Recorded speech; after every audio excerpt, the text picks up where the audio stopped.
Hello दोस्तों, आज हम एक महत्वपूर्ण विषय के बारे में चर्चा करेंगे और वो विषय है डिप्लोमेसी, जिसे हम हिंदी में कूटनीति भी कहते हैं। अंतर्राष्ट्रीय संबंधों में कूटनीति का सर्वप्रथम उल्लेख जोसेफ मॉन्टवेल ने अपनी पुस्तक foreign policy according to Freud 1981 में किया था।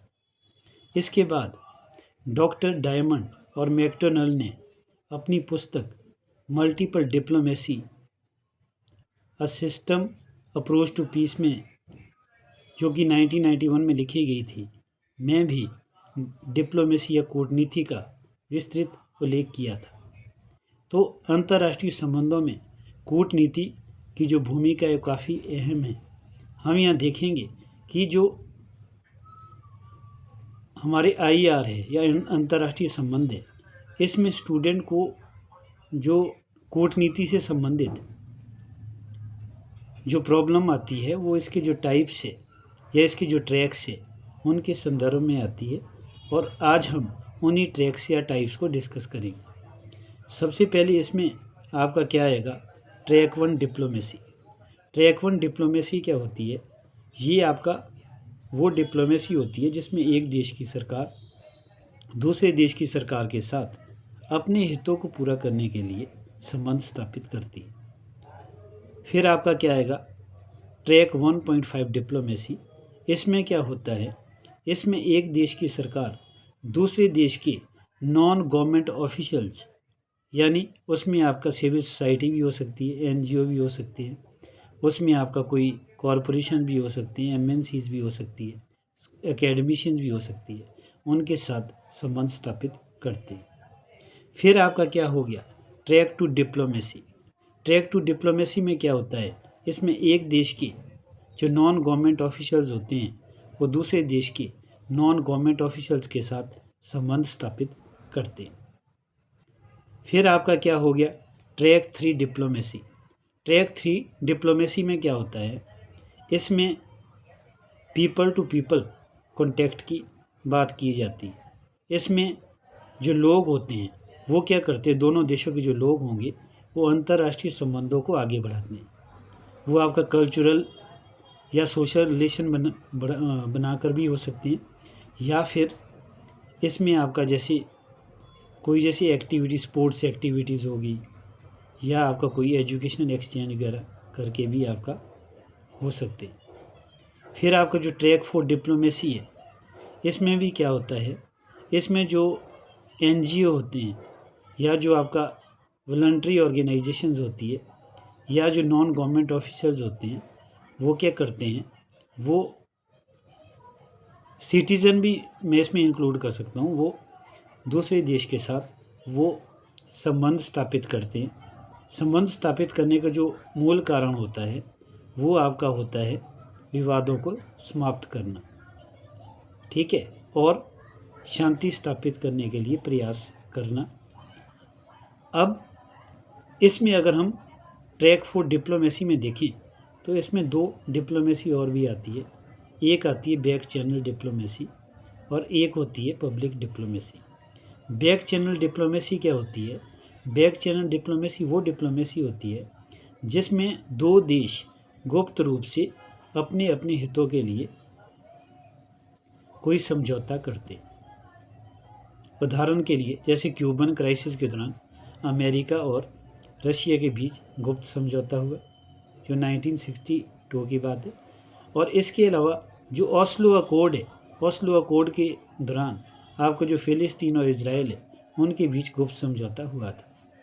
2014 में अमेरिका और क्यूबा के बीच भी एक गुप्त समझौता हुआ था, जो कि बैक चैनल डिप्लोमेसी का ही भाग है।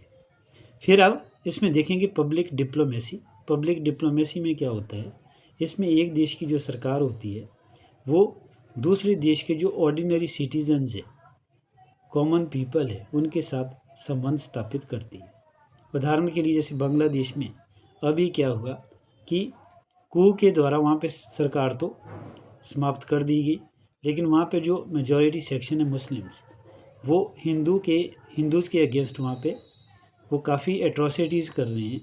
तो इस स्थिति में हमारी जो सरकार है वहाँ की जो हिंदू कम्युनिटीज़ है उनके साथ अपने रिलेशन स्थापित कर सकती है। उनके हितों को प्रोटेक्ट करने के लिए हमारा भी उसमें कोई ना कोई हित रहेगा, तो वो आपका क्या हो जाता है, पब्लिक डिप्लोमेसी हम उसको कहते हैं। फिर उसके बाद आपका क्या आ जाता है, ट्रैक 5 डिप्लोमेसी। और ये जो ट्रैक 5 डिप्लोमेसी होती है इसमें क्या होता है, एजुकेशन, रिसर्च और ट्रेनिंग के द्वारा हम शांति स्थापित करने के लिए प्रयास करते हैं या संबंध बनाने के लिए प्रयास करते हैं। इसमें कोई आपका जो रिसर्च सेंटर्स होते हैं, रिसर्च स्कॉलर्स होते हैं, वो आपका अहम भूमिका निभाते हैं। फिर आपका क्या हो गया, ट्रैक 6 डिप्लोमेसी। अब ये ट्रैक 6 डिप्लोमेसी क्या होता है, ये वो डिप्लोमेसी होती है जिसमें जो दो या जो आपका कई देश है वो कोई कॉमन प्रॉब्लम के लिए आपस में संबंध स्थापित करते हैं। जैसे आपका कोरोना के दौरान विभिन्न देशों ने क्या किया, आपस में संबंध स्थापित किए। और इसके अलावा वो और भी कई तरह की प्रॉब्लम के लिए हो सकते हैं, जैसे आपका इन्वायरमेंट से रिलेटेड प्रॉब्लम हो या फिर आपका जैसे कोई ग्लोबल वार्मिंग से रिलेटेड कोई आपका जैसे इश्यूज़ या अभी चले हुए हैं, तो उन समस्याओं को समाप्त करने के लिए भी आपका हो सकते हैं। इसमें टेररिज्म भी आ सकता है, जैसे टेररिज्म का भी विभिन्न देशों में क्या है, काफ़ी प्रभाव है, तो वो आपका किस में आ जाएगा, ट्रैक 6 डिप्लोमेसी में। ट्रैक 7 डिप्लोमेसी में क्या आता है, इसमें जो रिलीजियस हेड होते हैं या हमारी जो रिलीजियस ऑर्गेनाइजेशंस होती है वो क्या करती है, दो देशों के बीच जिनके बीच कोई विवाद खड़ा हो गया है उनको समाप्त करने के लिए वो एक अपील करते हैं, वो एक संदेश देते हैं।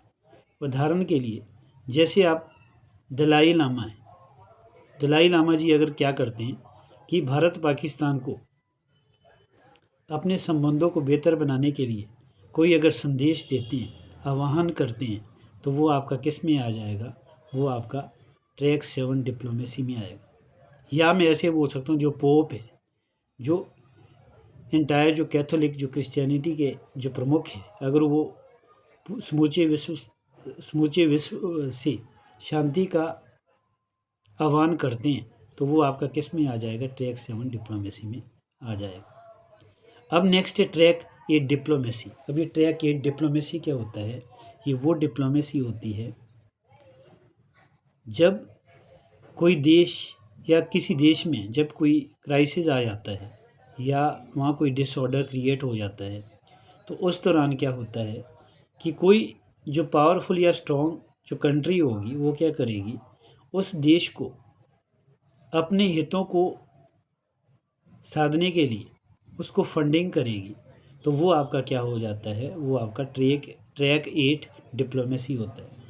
एग्ज़ाम्पल के लिए जैसे भी हाल ही में जो आपका यूक्रेन और रशिया का युद्ध चला हुआ है, तो इस युद्ध के दौरान क्या है, नाटो की बहुत सारी जो कंट्री है वो अपने इंटरेस्ट को प्रोटेक्ट करने के लिए यूक्रेन को फंडिंग कर रही है। तो इस तरह की जो डिप्लोमेसी होती है इसको हम ट्रैक 8 डिप्लोमेसी कहते हैं। और लास्ट है इसमें ट्रैक 9 डिप्लोमेसी।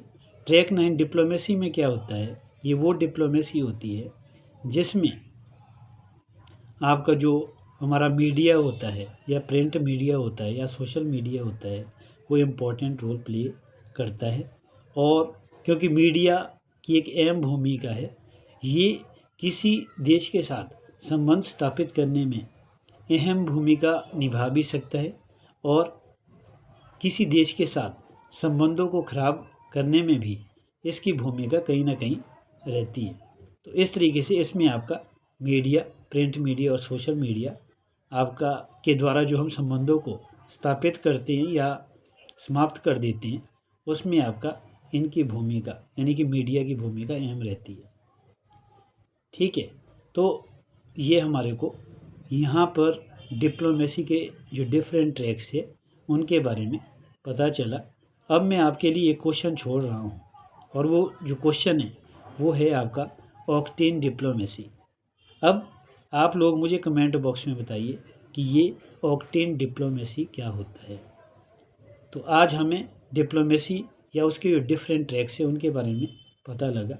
तो आज का विषय हमारा यही था और अंतर्राष्ट्रीय संबंधों के संदर्भ में और भी हम कई बातों की चर्चा करेंगे जो यूपीएससी के जो एस्पिरेंट्स हैं उनको आंसर राइटिंग में कई प्रकार से सहयोग करेगी।